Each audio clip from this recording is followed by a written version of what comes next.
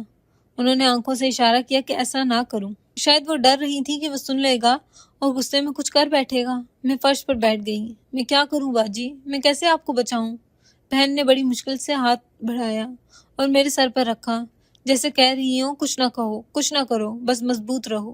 گھر کا ماحول لمحہ بہ لمحہ خطرناک ہوتا جا رہا تھا۔ میں نے سوچا کہ کھڑکی سے باہر جھانک کر دیکھوں، شاید کوئی گزر رہا ہو، مگر باہر بھی مکمل خاموشی تھی۔ گلی میں دور کہیں کتوں کے بھونکنے کی آوازیں آ رہی تھیں، مگر انسان کا نام و نشان نہ تھا۔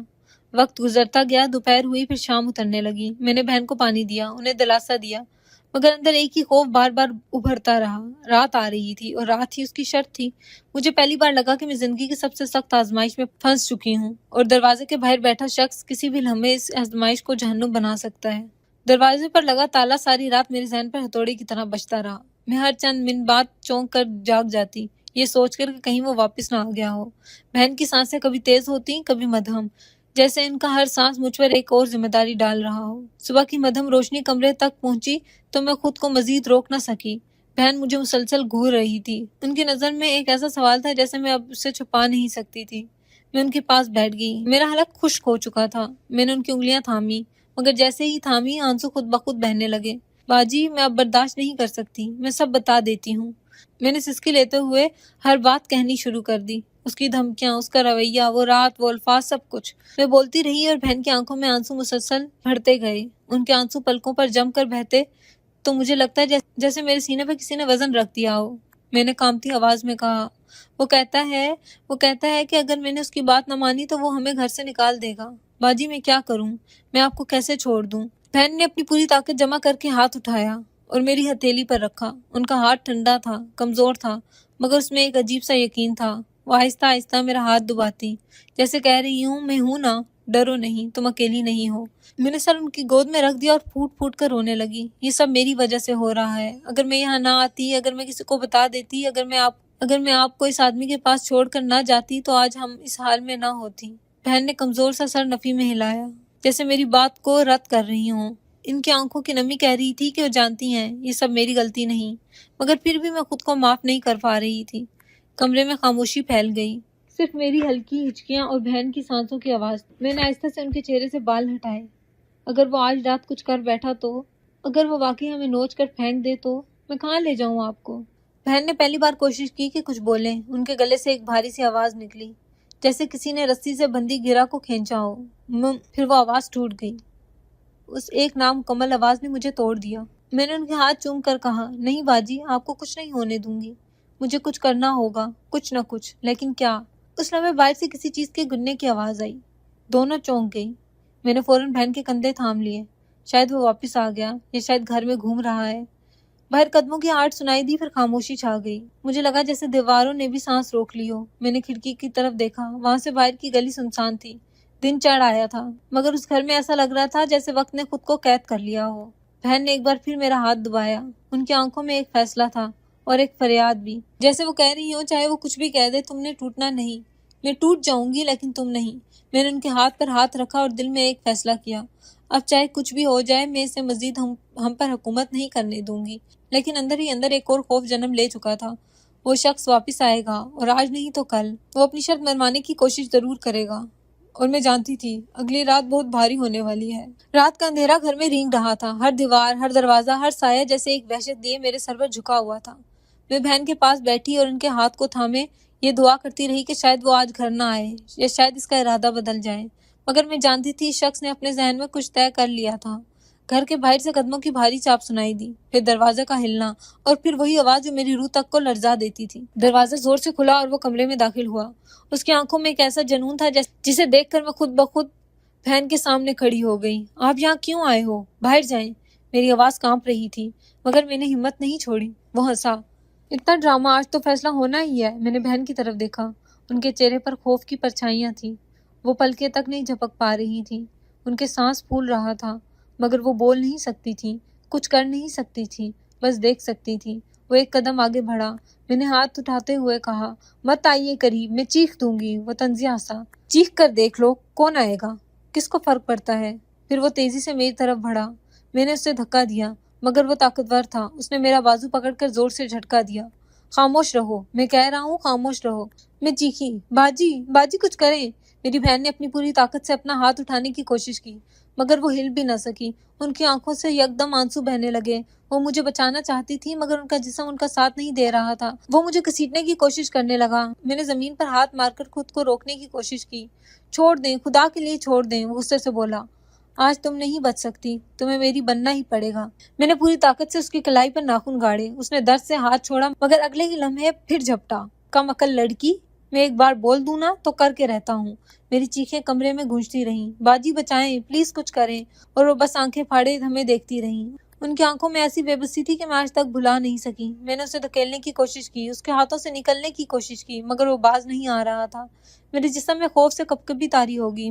میں پلٹ کے دروازے کی طرف بھاگنا چاہتی تھی مگر اس نے راہ روک لی۔ کہا تھا نا تمہیں میری باہوں میں آنا ہے، بھاگ کر کہاں جاؤ گی؟ میرا دل دھڑک رہا تھا۔ میں نے پہلی بار زندگی میں حقیقت میں موت کو اتنا قریب محسوس کیا۔ اس لمحے ایک آواز گونجی، اتنی زوردار، اتنی بھرپور کہ پورا کمرہ لرز گیا۔ آہ! یہ آواز میری بہن کی تھی۔ وہ بول نہیں سکتی تھی لیکن اس لمحے ان کے گلے سے نکلنے والی یہ آواز چیخ سے کم نہ تھی۔ ہم دونوں چونک گئے۔ میں نے مڑ کر دیکھا، میری بہن نے اپنی بے جان پڑی ٹانگوں کو ہلانے کی کوشش کی تھی۔ ان کی آنکھوں میں ایک ایسی آگ بھڑک رہی تھی جو میں نے زندگی میں کبھی نہیں دیکھی تھی۔ وہ اپنی دونوں بازوؤں کو اوپر اٹھانے کی کوشش کر رہی تھی۔ ان کے چہرے پر غصہ، درد اور بے بسی ایک ساتھ چل رہی تھی۔ بنوئی ایک لمحے کو پیچھے ہٹ گیا۔ یہ کیسے؟ وہ ہکلایا۔ میں نے اس لمحے کا فائدہ اٹھا کر خود کو اس کی گرفت سے چھڑوایا اور بہن کے پاس دوڑ گئی۔ باجی، باجی مت ہلیں، آپ کو درد ہوگا، مگر وہ رکی نہیں۔ وہ مجھے بچانے کے لیے اپنے فالج زدہ جسم کو اٹھانے کی جدوجہد کر رہی تھی۔ ان کی انگلیاں سختی سے مڑنے لگیں جیسے وہ خدا سے آخری مدد مانگتے ہوئے ساری ہمت یکجا کر رہی ہوں۔ میں نے بنوئی کی طرف دیکھا، وہ گھبرا چکا تھا۔ یہ اٹھنے کی کوشش کیوں کر رہی ہے؟ یہ تو نہیں چل سکتی۔ اس کے چہرے پر پہلی بار خوف آیا اور اسی لمحے میری دنیا بدل گئی۔ ایسا لگا جیسے بہن کے اندر کوئی طاقت جاگ گئی ہو۔